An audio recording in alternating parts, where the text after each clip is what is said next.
தமிழ் மொழியை வளர்ப்பதில் பெரும் பங்காற்றுபவர்கள் பண்டைய தமிழரா இல்லை இன்றைய தமிழரா? பண்டைய தமிழர் அப்படிங்கிற தலைப்புல பேசுவதற்காக இந்த பக்கம் 3 மாணவிகள் வந்திருக்காங்க.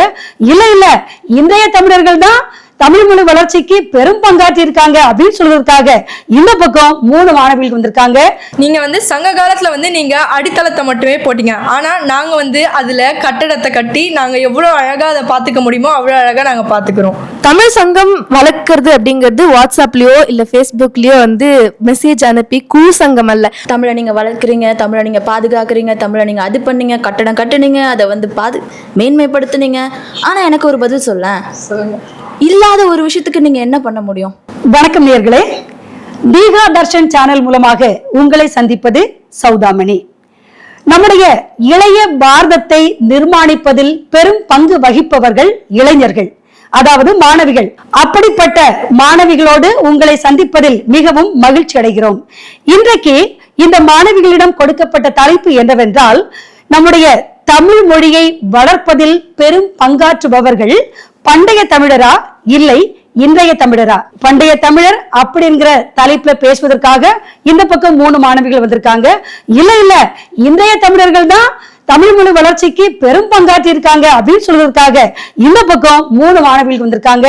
இவங்க சைதாப்பேட்டை அண்டை வேளாங்கண்ணி மெட்ரிகுலேஷன் பள்ளியை சேர்ந்த மாணவிகள். முதல்ல இந்த மாணவிகள் ஒவ்வொருவராக தங்களை அறிமுகம் செய்கிறார்கள். என் பேரு நவ்யா, நான் 12th ஸ்டாண்டர்ட் படிக்கிறேன். என் பேரு ஏஞ்சலின் சஜி, நான் 12th ஸ்டாண்டர்ட் படிக்கிறேன். என் பேரு நிரஞ்சனி, நான் 12th ஸ்டாண்டர்ட் படிக்கிறேன். என் பேரு காவ்யா, நான் 10வது படிக்கிறேன். என் பேர் சிவரஞ்சனி, நான் 10ஆம் வகுப்பு படிக்கிறேன். என்னோட பேர் சே ஆஃபியா, நான் 11th ஸ்டாண்டர்ட் படிக்கிறேன். தமிழ் மொழிதான் உலகின் மூத்த மொழி, தமிழ் மொழிதான் உலகின் தொன்மையான மொழி, தமிழுக்கென்று பல்வேறு சிறப்புகள் உள்ளன அப்படிங்கறதெல்லாம் நம்ம எல்லாருமே தெரிஞ்சிருக்கோம். ஆனா இன்னைக்கு 2 டீமா இந்த மாணவிகள் வந்திருக்காங்க. இந்த பக்கம் பாத்தீங்கன்னா அநேகமா +2 மாணவிகள், இந்த பக்கம் பாத்தீங்கன்னா 10th and 11th படிக்கிற மாணவிகள் இருக்காங்க. முதல்ல நம்ம நிரஞ்சனி கிட்ட இருந்து ஆரம்பிப்போம். நிரஞ்சனி, அதாவது தமிழ் மொழியை வளர்த்தவர்களில் பெரும் பங்காற்றியவர்கள் பண்டைய தமிழர்கள் அப்படின்னு சொல்லிட்டு நீங்க சொல்ல வந்திருக்கீங்க. நீங்க எந்த காரணத்துக்காக எந்த கருத்தை முன்வைத்து உங்களுடைய பாயிண்ட சொல்ல போறீங்க? இன்று நம்ம பேசுற தலைப்பு மிக பெரிய தலைப்பு, அதுதான் தமிழ் சங்கம்.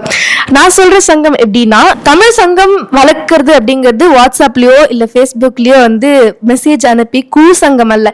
3000 ஆண்டுக்கு முன்னாடி தோன்றிய தமிழ் சங்கமாகும். தமிழ் வளர்ச்சின்னு சொல்லும் போது நம்ம யாருமே தமிழ் வளர்த்த அந்த சங்க மக்களை மறக்கவே கூடாது. இன்றைய காலங்களில் என்ன பண்றாங்கன்னா, இந்த நிறைய சின்ன சின்ன விஷயம் வாட்ஸ்அப்லயோ ஃபேஸ்புக்லயோ சும்மா ஒரு ஃபார்வர்ட் மெசேஜா போட்டு அனுப்பிச்சு விட்டுறாங்க. அது யாருமே பாக்குறதும் இல்லை, எதுவும் பண்றதும் இல்லை. அது ஒருத்தருக்கு போகுது, ஆனா அவர் படிக்காம ஓகே ஃபார்வர்ட் மெசேஜா அனுப்பிச்சு விட்டுலாம் மத்தவங்களுக்கு அப்படின்றாங்க. ஆனா அந்த காலத்துல ஒருத்தர் தமிழ் புலவர் எழுதினா ராஜாங்கிறவர் அந்த வீட்டுக்கே போய் அவங்கள மரியாதை செலுத்தி அவங்களுக்கு அவ்வளோ முக்கியத்துவம் கொடுத்தாங்க. தமிழ்னா இப்படி இருக்கணும், தமிழ்னா வளரணும், தமிழ் வளர்க்குறாங்க, சரி நம்ம நம்மளால முடிஞ்ச இது அவங்கள நல்லா ஊக்குவிக்கணும் அப்படின்னு ஊக்குவிச்சு எல்லாம் பண்ணாங்க. ஆனா இந்த காலத்துல அப்படி ஒன்றும் பெருசா நடக்கிறது இல்லை. தமிழ் எழுதுறாங்களா, ஓ சரி ஏதோ ஒரு இது எழுதுறாங்க பரவாயில்ல அப்படின்ற மாதிரிதான் இருக்கு. என்னோட பொறுத்தவட்டில அதுதான் உண்மை.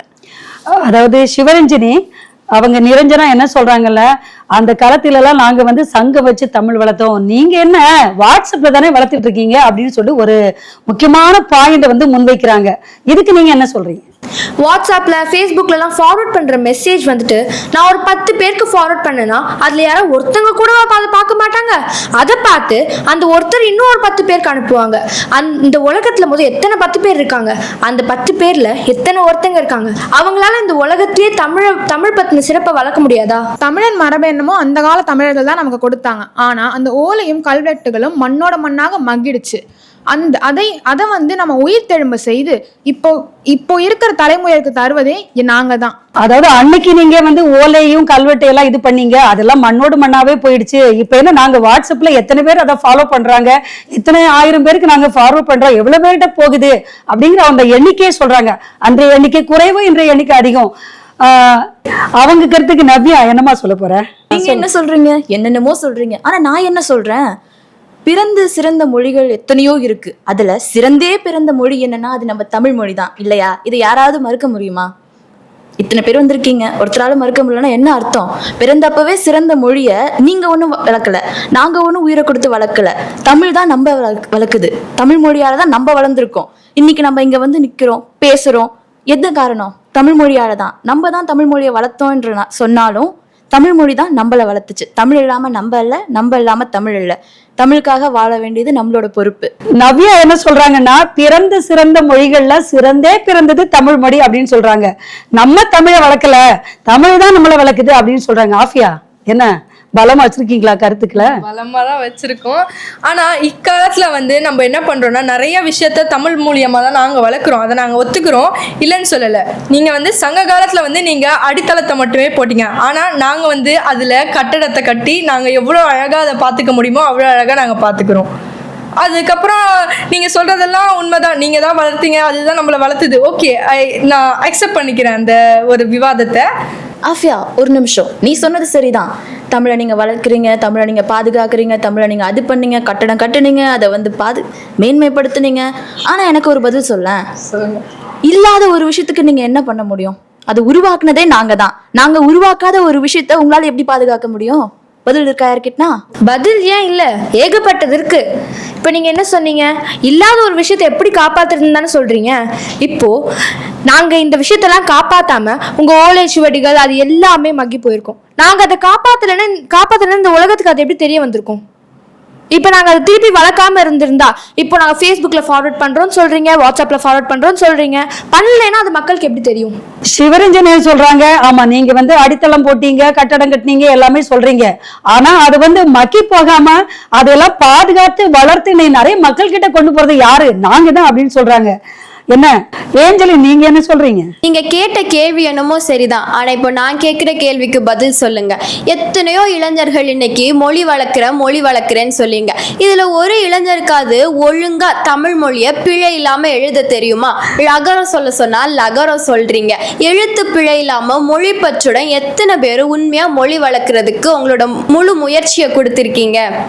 விவாதம் அருமையா காரசாரமா போயிட்டு இருக்கு. தொடர்ந்து கண்டுகளிக்க இணைந்திருங்கள் உங்கள் தீகா சேனலுடன். ஆங்கிலேயர் ஆட்சி அப்போ நம்ம தமிழ் படிக்கிற உரிமையே நம்ம கிட்ட இருந்து பறிச்சுட்டாங்க. நம்ம ஆங்கிலம் தான் படிக்கணும் அப்படிங்கிற மாதிரி ஒரு சட்டத்தை கொண்டு வந்தாங்க. வெளிநாடுகள்ல தமிழுக்காக தனி இருக்கையே பல்வேறு நாடுகள்ல வந்து நம்ம உதாரணமா சொல்ல முடியும்.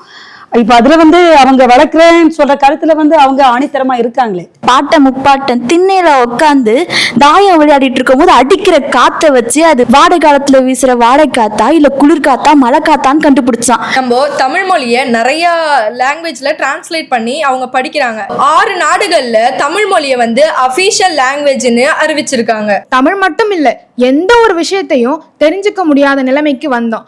இன்றைய தமிழர் ஒருவர் தெய்வ புலவர் திருவள்ளுவருக்கு 133 அடி உயரத்தில கன்னியாகுமரி கடற்கரையில ஒரு பெரிய சிலை எழுப்பியிருக்காரு. இந்த காலத்துல வாழ்ற கலைஞர்கள் யாராவது அந்த மாதிரி எழுதுறாங்களா? ஒரு மனுஷனுடைய வாழ்க்கை இப்படிதான் அறநெறியோட இருக்கணும்ட்டு.